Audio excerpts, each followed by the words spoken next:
me. I'll take channel member questions today in super chats. I don't have tons and tons of time, but I'll take what I can take here before I am feeling spent. So, there are some things to pay attention to. We do have the moon in Leo coming up.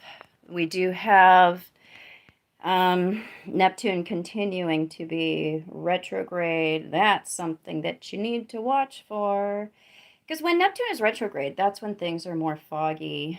And at that same time, we have Saturn transiting through Pisces. So it's interesting year when it comes to uh, new boundaries being, being drawn. In response to what it is that we really truly choose for ourselves, not what is imposed on us from the outside. And that's something that we always have to look at with Saturn because it does represent external structures. And if those external structures are keeping us from growing or expanding in a way that is really a reflection of our personal creativity, then we really have to look at what are we loyal to and draw some of those new boundaries for ourselves. So something I was thinking about this morning. Alrighty.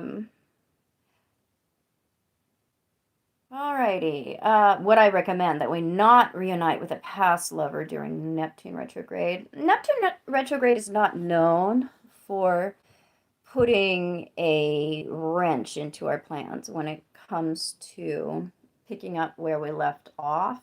That's more of a Venus retrograde thing that we're looking at there. We have to consider that the outer planets are retrograde up to 6 months out of the year. And because of that, it's quite normal for them to be retrograde, for us to have that longer period of pulling back so we can get better information. It's this ebb and flow that we see there, the natural ebb and flow. So we can have success when we have outer planets retrograde. We can see things moving forward, but with more information, and then when we see that direct motion really occur, then what has formed can really take off. Galactic woman, what about meeting someone new at Mercury retrograde?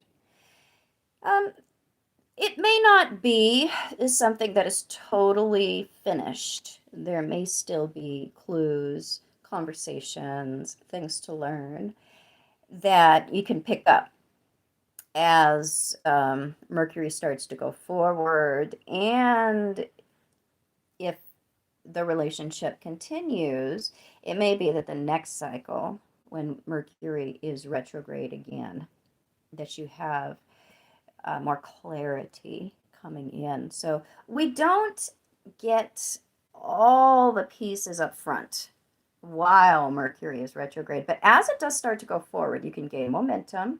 You can gain more of what you need, gain more clarity, and be in a better position. Mm-hmm. Yelena, hey, what's up? Is it okay to invest money at Mercury retrograde? We want to be careful about what contracts we sign. We want to be careful about what we think is the case at the time. So if we are investing, if we're signing a contract, there's often something that isn't completely known, or details that still have to come to light or have to be ironed out. So I think it's optimal if we have the choice to wait until Mercury is not just direct, but completely out of the shadow phase. If we can have that luxury when it comes to investing, when it comes to signing contracts, even when it comes to forming a complete plan or thinking that we have a total answer to something. We are filling out our knowledge. We are gathering what might seem minor, but the devil is in the details. That's what Mercury retrograde really teaches us. So if you have the luxury of waiting, Yelena, I would. If you don't, then you want to make sure that you are looking over everything very carefully. You're looking at, okay, where is this probably going in relationship to current factors, not what would you like to see. Not what are your hopes and dreams telling you, but what are the actual moving parts right now as things stand right now telling you. I would look at that, all of that very carefully and have that go to your discernment when it comes to doing that.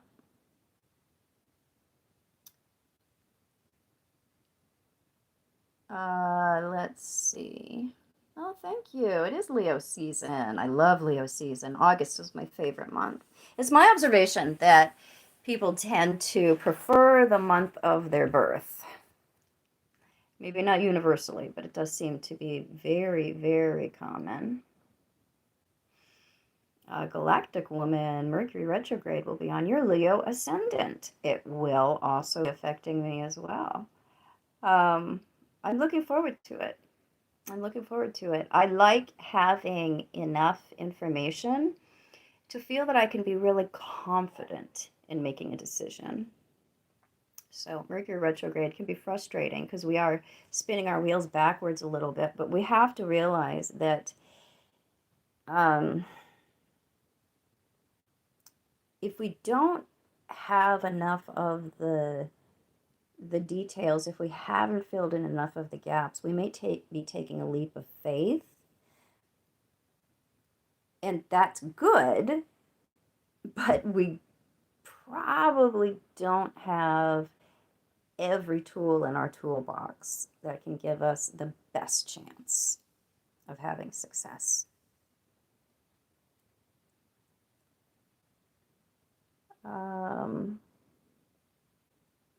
Let's see. Transit Jupiter exact on the descendant. Does that mean marriage? It can.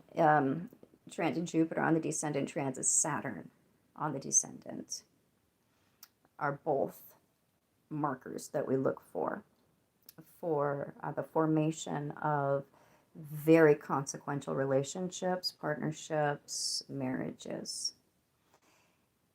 Both can go either way, depending on what is already going on in our life, where we are at our stage in development, and what it is that we need.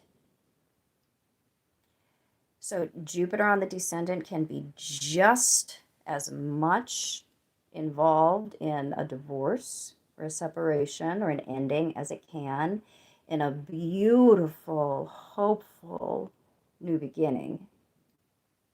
If it's an ending, then things go well when it comes to the parting. There's generosity there. It's not the worst kind of breakup that we can experience. If a relationship begins with Jupiter on the descendant, it's a good one. If it ends, it's a good ending. If Saturn's transiting the descendant, it can be a very practical, grounded, long-lasting relationship that begins. It's just as common, depending on what's already going on in our life, for us to end a relationship. And it isn't the easiest ending. but it's good for us. So you have to look at it in terms of who you are and what's going on, and what is the trajectory for you. Let's see, Charlotte. Wondering the dynamics of Moon quintile Lilith. Does that say Lilith? I think it does. Oh, my aged eyes. Moon quintile Lilith. So that's going to be more of a flirtatious kind of energy. The moon is going to definitely be seduced by the charm of the Lilith person. And the Lilith person could be very much in the position of being a muse of sorts. Quintiles have that way about them. They're flirty, they're fun, they're flirtatious. They have just enough friction to bring a teasing quality into things. So it's not the worst way for the Moon and Lilith to have a relationship. Let's see. Naturally niece. Would rising choose a partner or partners whose sun falls in their 7th over someone whose sun falls in their 11th? That depends on what's going on in the chart in total.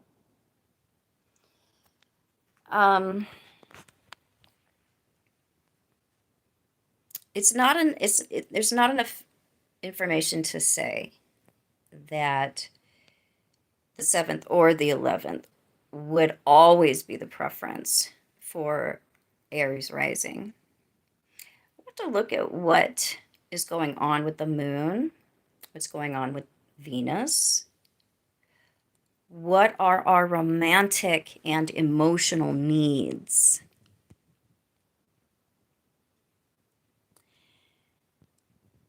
So different people are going to have different things going on when it comes to their expectation of comfort, safety, security, romance. What is their inner paradigm of love and beauty? So you have to look at definitely the moon and Venus. What are our romantic preferences? What's our comfort zone?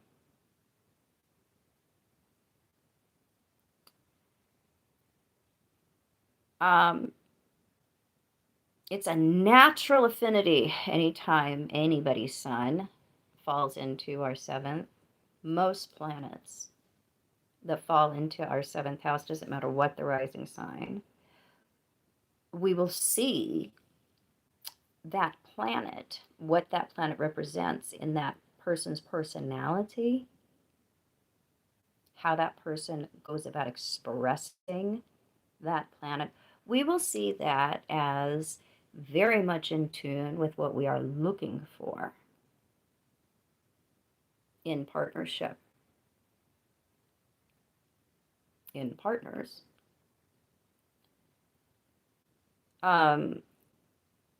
So there's a appreciation for most planets that fall into our 7th house, because we do identify them as somebody to partner with in a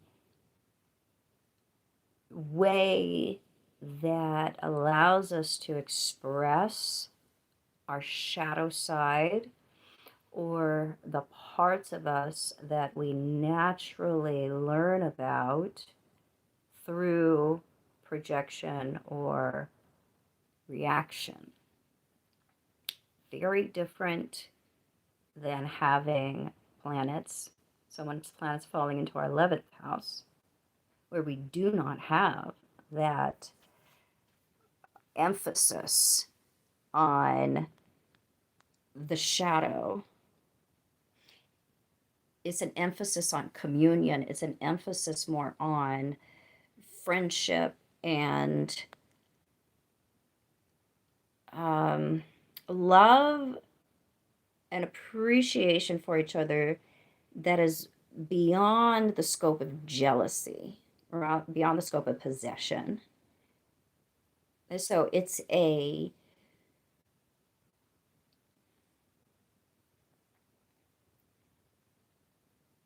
companions, and there's an allowance for someone to get to be themselves with planets in the 11th that we typically do not see with planets in the 7th. Thank you. What else have we got here?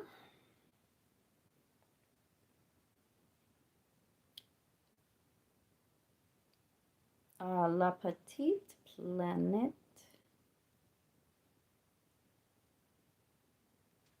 I love that. Let's see. How do you track your transits? Do you also look at transits to your outer planets? Mercury, Virgo here. Well, I hear that, baby. I got that one too. You and me are both nerd girls, or nerd boys, or nerd people. It's really hard to tell just from a title.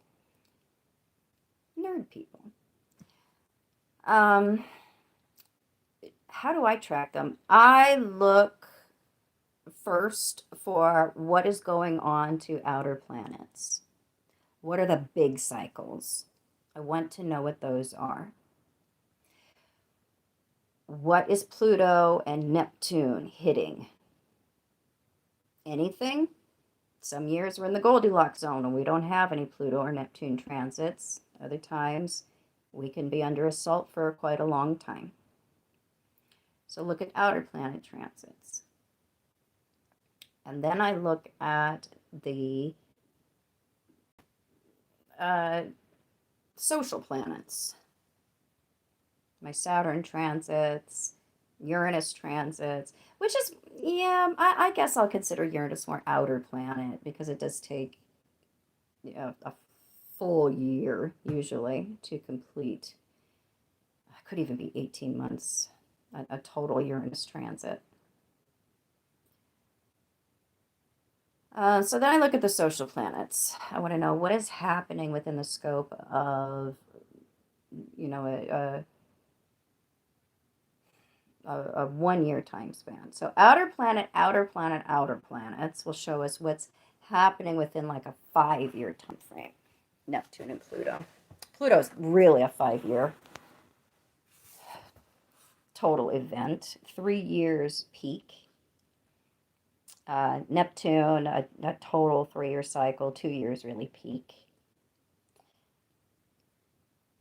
Uranus, it's a couple of years. We'll have that 1 year where it's really a peak thing. And Saturn transits, through a certain house or sign, that can be up to 3 years. 7 years for a particular sign for Uranus. It takes a long time for some of these big boys to make their way through a total area of life. And so I want to know that. What houses are they affecting? But more than that, what particular planets or points? How long is this going to go on? So look at the 5-year scope, the 3-year scope, the 1-year scope. And then I'll look at interplanet transits. I'll look at Mars. So what are the days of the year that I am most insufferable? What are the days of the year where I really, really need to be careful about how I treat people? And then I look at Pluto transits to inner planets. What are the days of the year that I'm going to feel like shit, particularly when Pluto hits my sun? What are the days of the year that I'm going to likely be entering into some form of unconscious struggle? It's Pluto or interplanet transits to Pluto, sorry. Um, then I'll look at Venus transits and Sun transits. What are my relationship opportunities? Um, what are my yearly cycles? When is the best time to plant the seeds of romantic or social success? The best way to learn about transits is to watch them in your own life. This is the best way to get it. Because it's one thing to understand it philosophically, or because you read it, and it's another thing to understand it personally, because you experienced it and it's internalized. You ain't never going to forget that. It really, really will prove astrology to you when you track your transits. It is on real, oh God, especially in the progress chart. The progress chart, holy moly, it is unbelievable how predictive it is. When things come to exactitude in the progress chart, oh my word. Oh my God. It I mean, I'm an astrologer. I see this stuff all the time, but it never ceases to amuse me that, wow, there it is, or it happened again, or oh my God, it was right to the second. It just, it's crazy. Um, so yeah, look at outer planets, absolutely, for the big changes in your life. And look at the inner planets for the smaller cycles that are going to open up for you, typically within a year or two. Yelena, Lilith conjunct the ascendant and North Node in Capricorn. So North Node and Lilith conjunct the ascendant. It's much more about me. It's not about we. And that is not going to be a appreciated energy. Lilith on the ascendant or on the midheaven in a woman? No. No. Nobody's just going to put up with that. Are you kidding? Not unless you live on Wonder Woman Island. Everybody's got that on Wonder Woman Island. Wonder Woman absolutely had multiple Liliths on the midheaven and the ascendant. So no, we're not appreciated with that one. Because there's something in us that broadcasts that, if you don't give me the opportunities or the equality that I deserve, if you don't share, particularly if you don't share power in a personal or sexual relationship, bitch, I'm out. And a woman who cannot be controlled is an extremely threatening figure because you don't know what she's going to do. You don't know what she's going to say. And there is that, and Lilith is conjunct to the North Node, so that's a part of the Dharma. It's part of the learning process of how to get out of your own ego and go through that eye of the needle. So you have this greater experience of listening to that calling and really getting in tune with that. So, yeah, that's an upsetting placement, but I would like you. We would get along.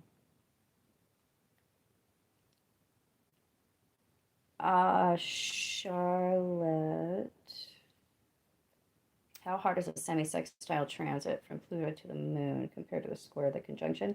It is much less noticeable. It's still going to be a thing. Semi-sextiles offer us a opportunity for change, healing. It is the aspect of the original separation wound. They are so insidious, the semi-sextiles. In conjunctions are much, much more obvious. Semi-sextiles are really the key to pulling it all together, realizing, oh, there is something something I have been missing, something I've been seeing, something that has been out of my awareness. These are our, like, I guess insidious is a good word, almost insidious blind spots. So you're looking at how is it that you have been participating in family karmic patterns with those difficult transits of Pluto to the moon. And typically with Pluto moon transits, we are going to we're going to reform almost every intimate bond that we have, and particularly with family members. I'm in that process right now. It's been interesting. It's been interesting. Really seeing my cycle, seeing myself and the family around me, and understanding the oranges. I have to say it multiple times. Understanding the origins of something, the origins of where my difficulties come through, where it emanates from, and where it comes beyond that. So we're looking at very, very serious fourth house stuff here, generational stuff, generational trauma, and we're bringing that to a close, or we are folding it in and choosing to not do the work that's needed in order for us to redeem ourself and redeem our family line. Because when we have those Pluto transits to the moon, we're like, the buck stops here. I'm not doing this anymore. I'm not doing this anymore. I know it's what we've always done. And I know that subconsciously it's what I expect, but I'm not doing this anymore. It takes an enormous amount of energy. This is why these are the most exhausting transits we can have.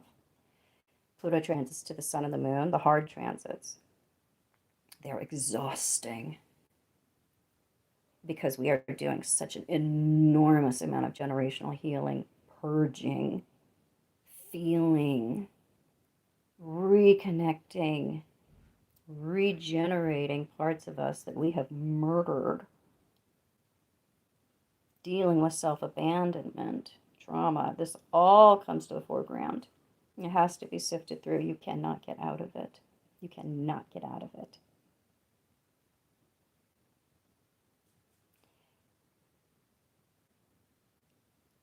So there is a need to burn it all down so we can construct something better relationships, better outcomes.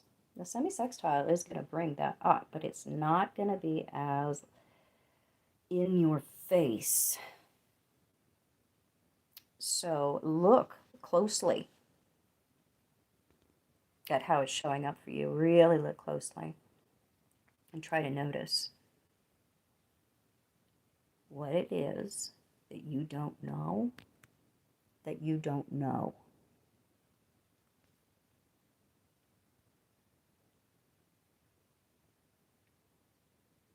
Okay.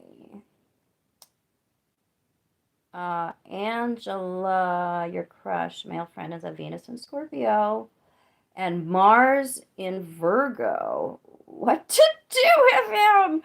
That is interesting because we have a conservative Mars and a very ardent, passionate Venus.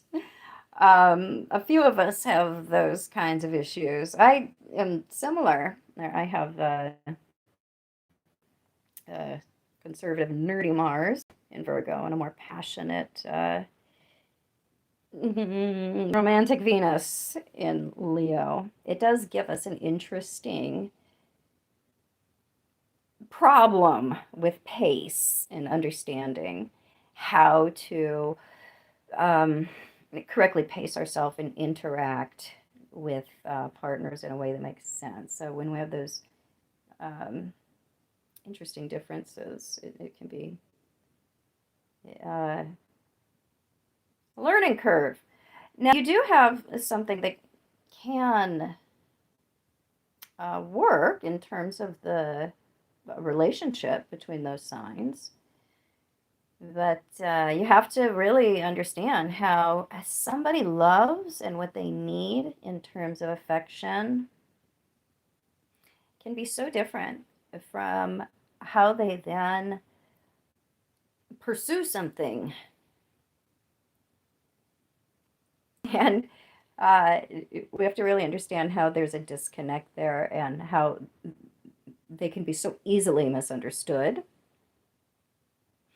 Maybe you might be the one person who can get it.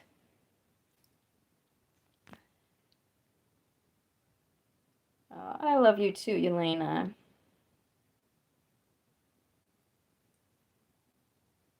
What else have we got here?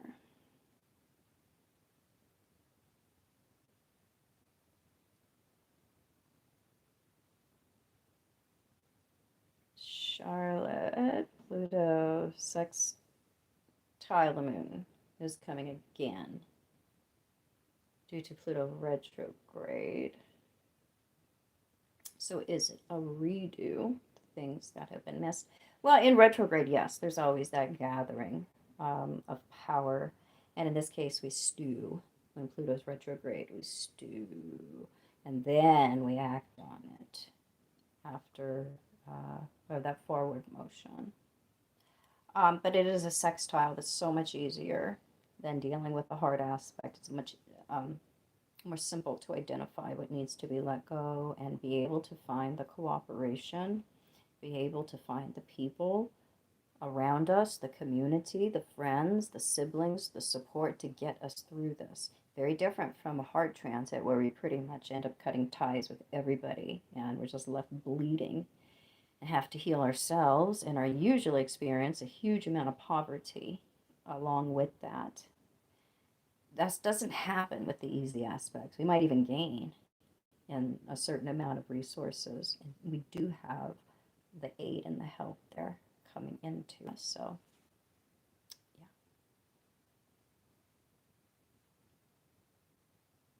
Okay.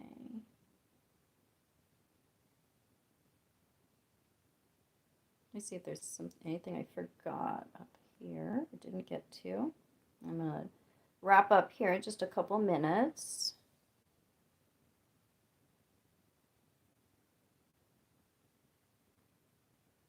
I think I got everything up at the top. Thank you, Rowena. I love composite charts. Composites are the one thing you should look at if there's only one chart available to you when it comes to assessing compatibility. Pull up the composite and pull up the uncorrected Davidson. That's usually the one that's going to be most accurate. The midpoint is the most popular one to look at, and that'll show you a lot, but they're both going to show you two different versions of the same story, or they're going to show you the same version of the same story.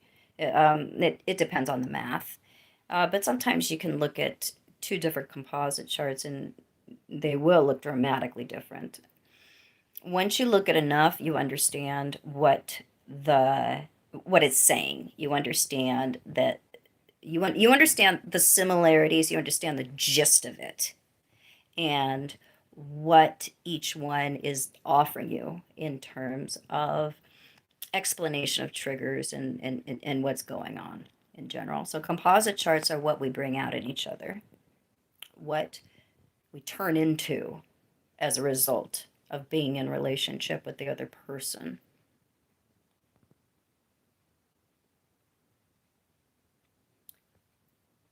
What's my least favorite synastry aspect?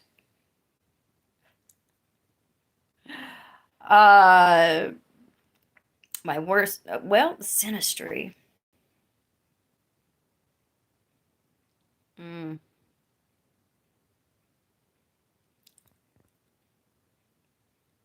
Probably Moon square Mars. Moon opposite Mars.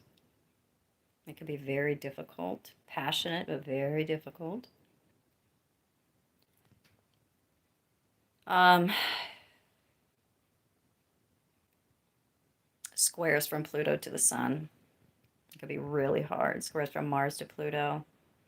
It brings out the worst in us in terms of armoring us. We put on our armor and approach each other in a very invulnerable way because there's an expectation of being insulted or hurt. In composite charts, it would be Sun square Pluto, Sun opposite Pluto. Those are rough, rough aspects to deal with.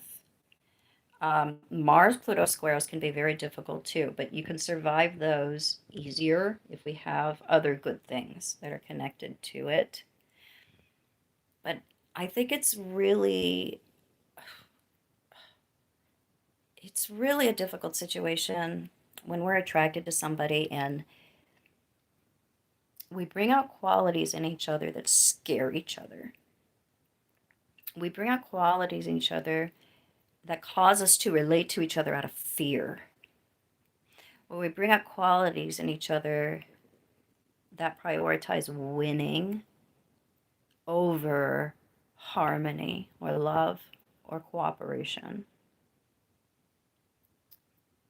So, yeah, we can see that in a few ways.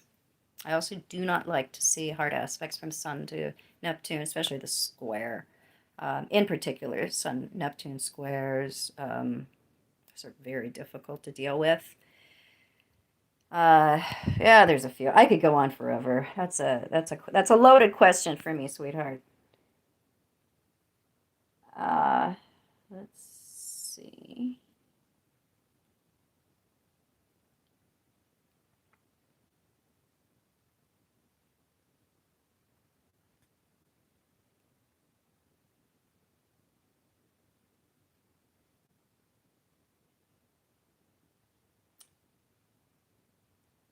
Naturally niece, how hard is the Sun square Moon in composite? That is negotiable. You can work with that one many times. It does show that there is a basic friction when it comes to the roles that we play. We may not have it easily naturally figured out when it comes to the polarities that we're going to naturally fall into. So it's not just obvious who's going to do the dishes and who's going to mow the lawn. Gender roles are things that we would assign to we would naturally assign to who's supposed to do what. We have to figure that out, and it's that process of negotiating what is my masculine or feminine role that teaches us a lot about ourselves and each other. That's where the friction comes from, is that constant negotiation there. So there is an attraction, just like a Venus-Mars square. There's an attraction, but there's also that friction that is there. That describes, archetypal differences between male and female, or passive or aggressive in a relationship. But one of the best relationships I've ever had a Sun square Moon in the composite. It was the relationship with my best friend through the 6th and the 7th and the 8th grade. She was my best friend. That is the best relationship I have ever had. Ever. That relationship was full of trust. It was full of intimacy. We knew each other. We could be naked before each other emotionally and have absolute confidence that we would be safe. So even in a composite chart where you do have some essential friction there, it can also be describing a relationship that has many, many beautiful things going on. So also look at what escape valves are present. What might be coming off of that? What are the spokes coming off of that difficult aspect? Charlotte having transiting Pluto conjunct part of Fortune, square Moon, Chiron opposite Lilith, and square Venus. Girl, square Venus. You're gonna die. Gonna schedule an appointment to talk about this. Go ahead. Feel free. My schedule is open. I have some more appointments, actually, slots that I open for next week. Okay.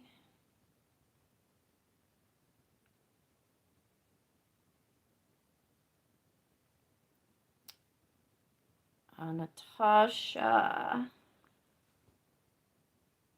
Yeah, Venus in Cancer, Mars in Gemini,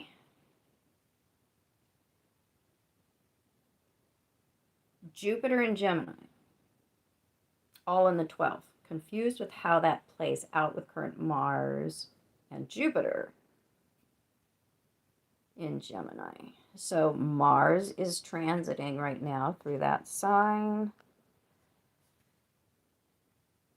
So it's going to hit anything that is in Gemini. It's going to set all of that off. We have an issue with not being completely aware of our feelings or our aggression with things in the 12th house. And many times we don't realize that we might be our own worst enemy in terms of not completely knowing ourselves or outsourcing some of our issues there.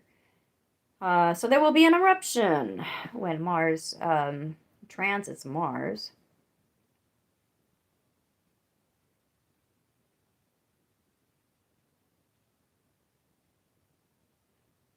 And then Jupiter is going to conjunct Mars as well, which is going to fire it up. That's a new cycle in achieving our dreams or putting our energy into our hopes and our dreams. So this sounds good to me. This does not sound negative. It could be connected to other things. Mars could be square to something or opposite to something at the same time that it's in conjunction with your Mars. Jupiter could be doing that too. So look at that. Look at whatever hard aspects might be formed by other planets and other signs. But just this in itself, Mars and Jupiter being in a really good relationship with your own Mars and Jupiter, it's a really good start to a new cycle. Yeah, Mars-Jupiter conjunctions are a blessing. I have the opposition, which is not as much of a blessing. 50% of the time it is. Yeah. But the conjunction is a real natural, a natural passion within you that is more likely to be sustained. Yeah, good stuff there. That doesn't sound bad at all.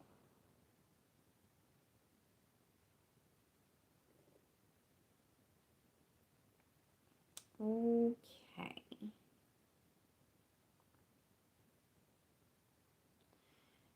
Eve, Mars square Venus in the composite means no sex. I think it's in the Davidson. Oh, no, baby. That means a lot of it. It's friction. It's the right kind of friction that you're looking for. Venus, Mars, the in conjunction is the one that can be awkward. The others, all the aspects between Venus and Mars are going to bring a a type of friction that is suitable for a sexual relationship. It will create flirtation and the kind of sexy conflict that makes us want to mate.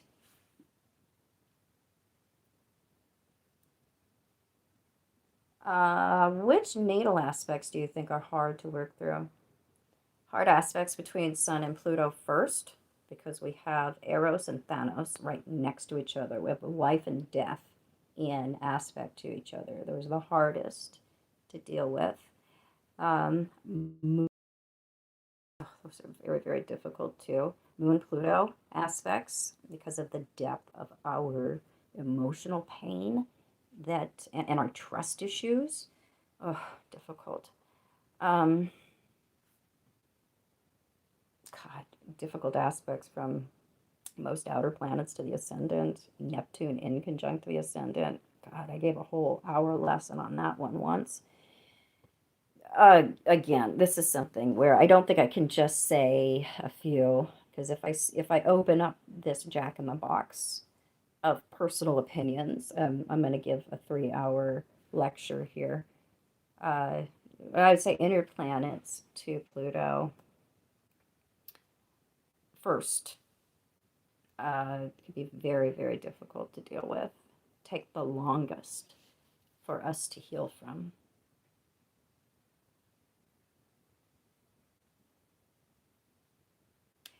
Jupiter does not like Gemini. Well, I have to disagree with that. I think Jupiter does well in Gemini. He doesn't gloss over things. We have the big picture coming into the sign of detail and analysis. So this is where Jupiter develops critical thinking, which he's typically not worried about as much. So, yeah, I think Jupiter in Gemini does extremely well. But I think that planets in their opposite sign typically do really well. They are bringing us the natural balance we're looking for kind of on the back end.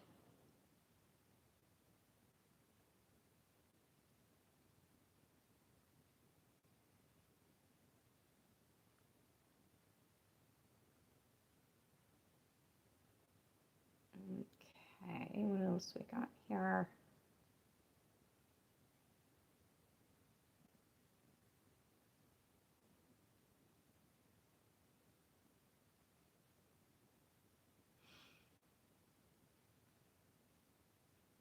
Hey, Ari.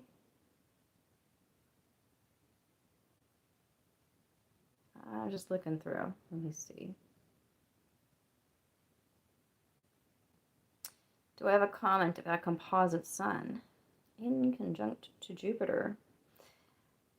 Yeah, we can get into a relationship where we have extremely different moral codes with that one, and a lot of expectations about what the relationship is going to be, and particularly what it's going to bring us. And over the course of time, we will come to see that we misidentified each other.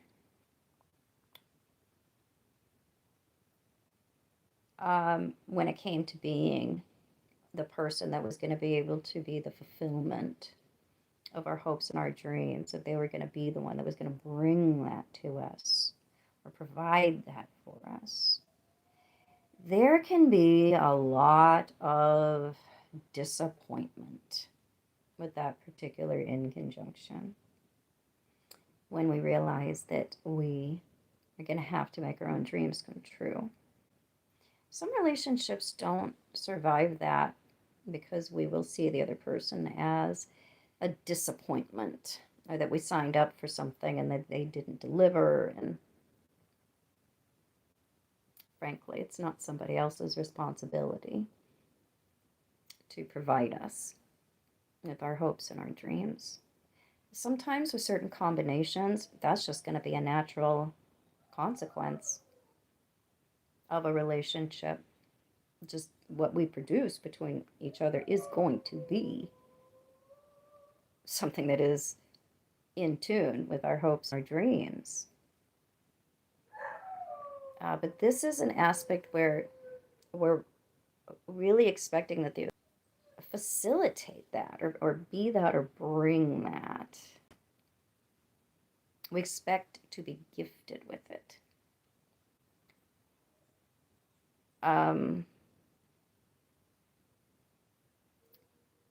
So look at other things in the composite chart.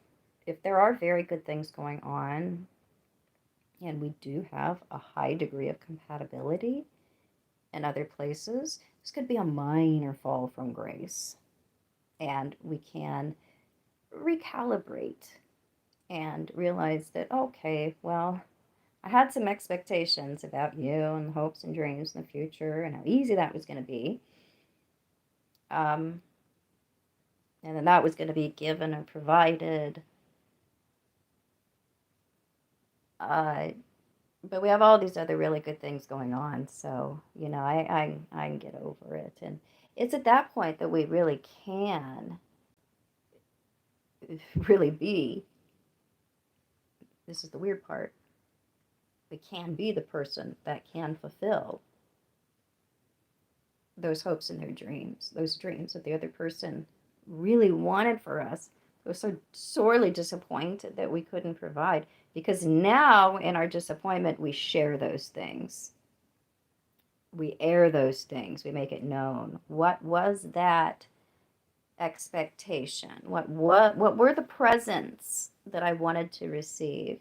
And usually it's in a fit of screaming of, why didn't you do this? Or I thought that you were going to do that. And it can be after that airing of grievances that we get enough information to where we are able to put in the work and the effort into, you know, trying to show up in a way that makes sense to the other person without abandoning ourselves.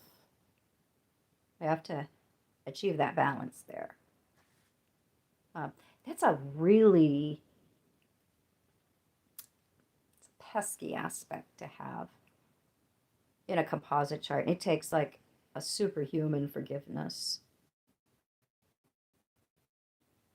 or self-awareness to handle that one.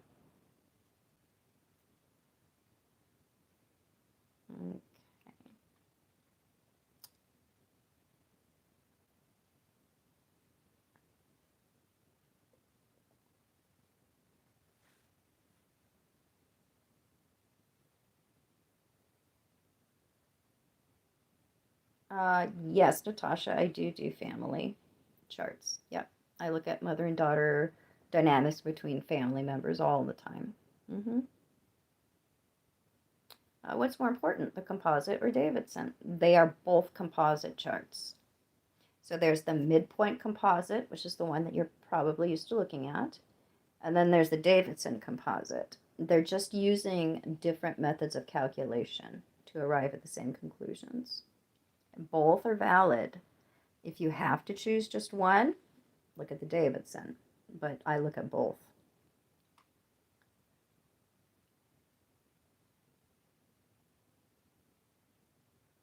Mars square Pluto and composite with your partner. There's been some disagreements, but there's so much love. Is this a doom and gloom scenario for marriage? A lot of people do not deal with that square well at all. Other people negotiate it much, much better, and it does not have to be something where we try to rip each other's egos to shreds and destroy each other's confidence. We can have our significant disagreements, and those are a lot of times going to result in not validating the other person in the way that we want to be validated. We like withhold or insult or snap at somebody, say something to them in a way that we know that they don't want to be identified that way. So they can be mean streaks that we bring out in each other. Mars, Pluto, hard stuff. Sun, Pluto, hard stuff. We can really, truly try to destroy each other.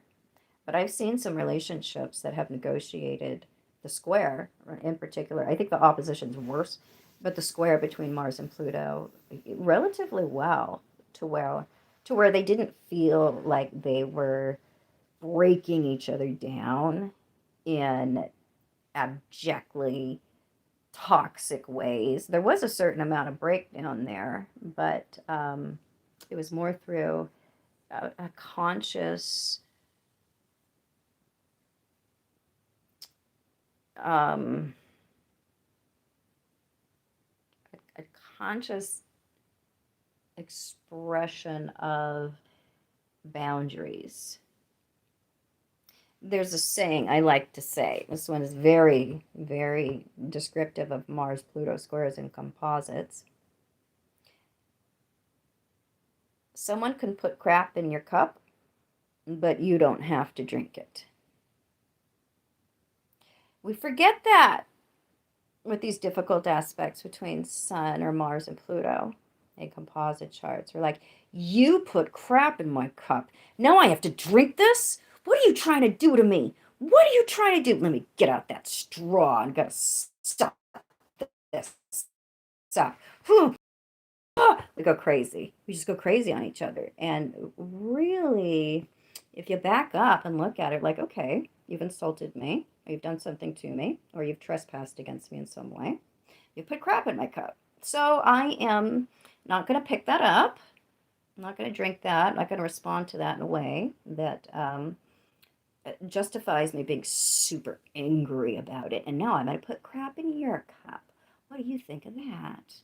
And I'll expect more crap in my cup later. So we can keep our resentments going, and going, and going, and going. So we can justify all of this anger that is within us. Yeah. No thanks.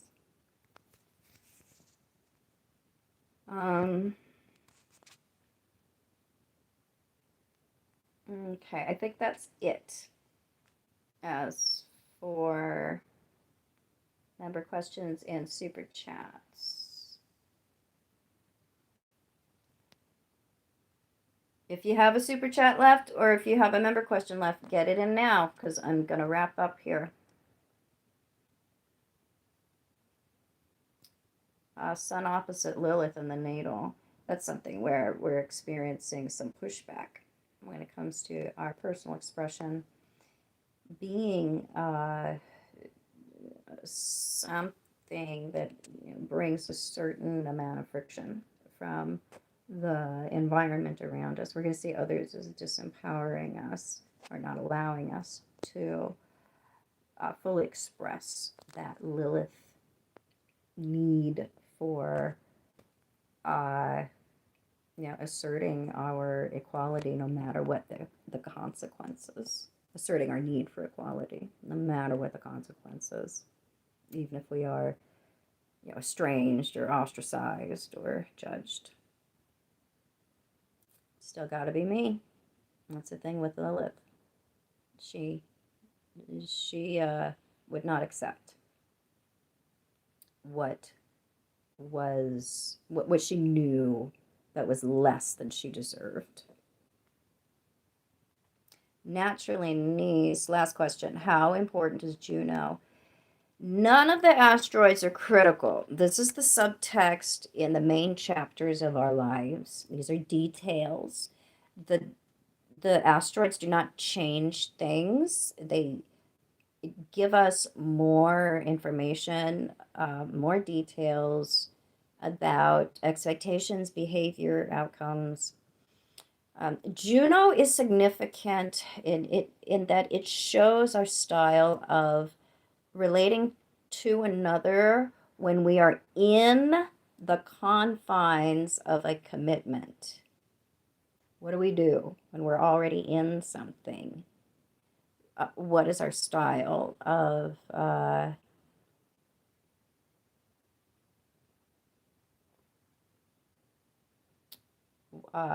wifing or husbanding? And I associate Juno with the rolling pin. Venus is the flowers. Juno's the rolling pin. It's the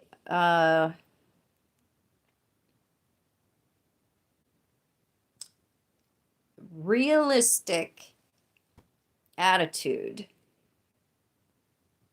that we take to marriage or long-term partnerships, and can describe how we deal with the stress also within those relationships.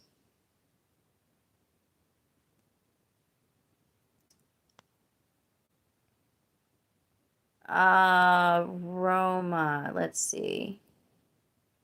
You had the question about synastry generators.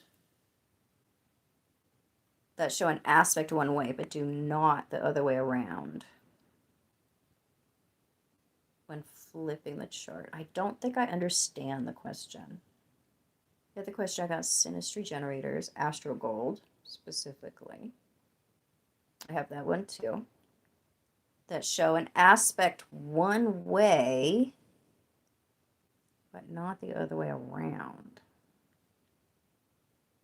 Oh, you mean when you put one natal on the inside or the outside?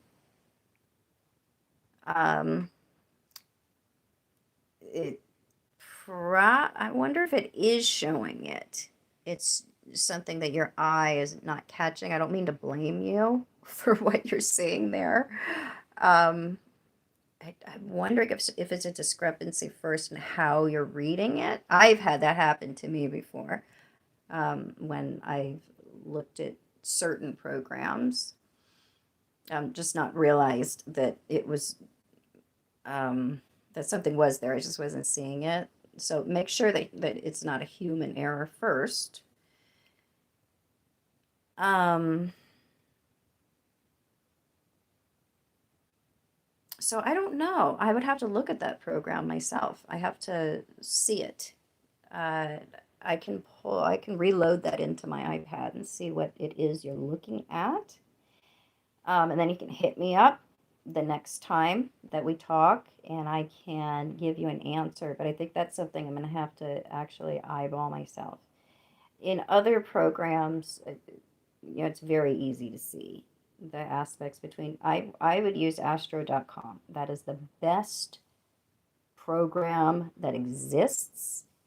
It is developed for professional astrologers. That's what the extended chart selection is for.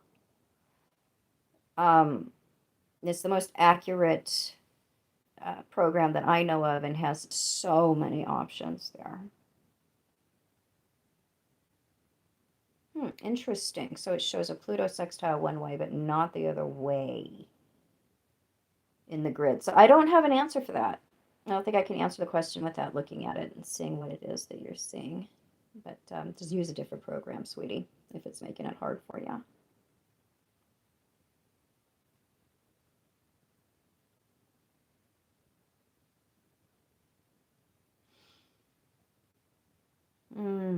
Okay, guys.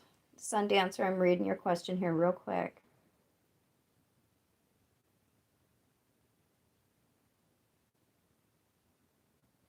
Oh, Sun opposite Pluto.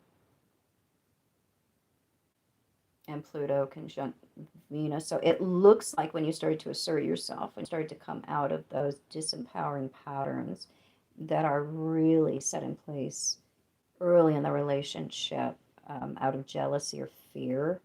It looks like once you started to try to break that cycle, that things fell apart because your him being in that relationship was very much based on your compliance and not on celebrating what was really good for you. I'm glad that you found yourself. There's somebody out there that wants to love you, that wants to know you, that wants to see you dance and shine and isn't going to limit you.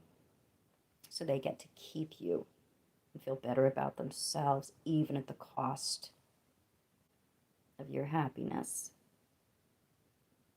So when those relationships fall apart because we choose to be ourselves, let it go. It was based on a lie anyway. It wasn't good for you.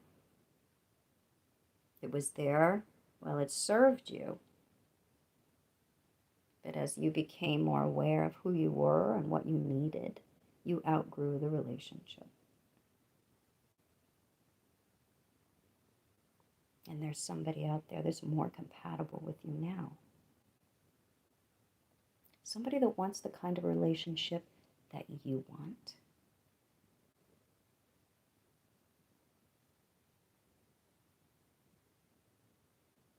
Yep, true love is love. It's not fear. Many, many times when we have Pluto aspects in our charts, we mistake love for possession or security or fear.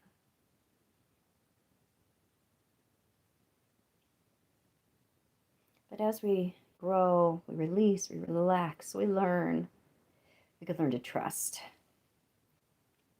We can learn to trust and develop discernment. And we can get a different result. We can be known for who we really are. When we're in those limiting Pluto relationships, we are not allowed to be who we are because that might threaten the house of cards.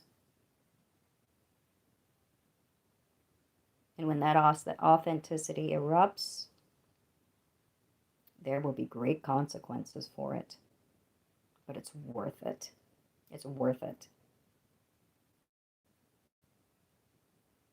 Sometimes we have to give something up in order to make room for something better.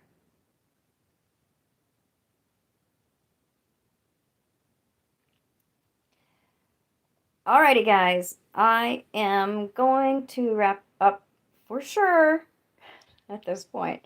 I'll pop in with you later this week, and we'll talk some more and keep apprised of what is going on within the transits and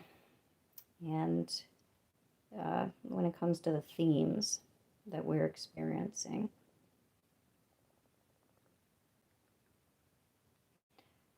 All right, guys. See you later.